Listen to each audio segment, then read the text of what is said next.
Ode aan Tosius, uit die pen van Christa Diedriks.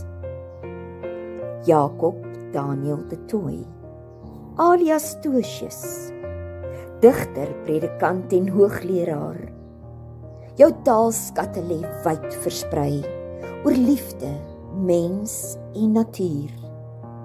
Die Bybel in ons moedertaal nagelaat, jou psalmberijming sing nog steeds in ons harte.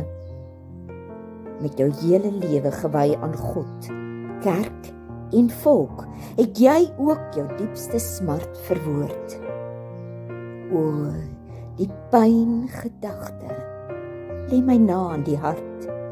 Jou godsbesluit laat my 'n bietjie dink oor besluite oor die eeue.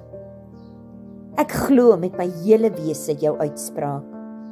'n Taal is 'n sielskrag wat deur geen ander krag verbrysel kan word nie. Met vreugde kan ek vir jou sê, ons taal het nie verdwyn, inteendeel, van krag tot krag gegaan. Tosius, jou grondslag en genootskap, is vasgelê in die mooiste taal. Ten spyte van al die jare se wonde, het ons Afrikaanse doringboompie bly staan.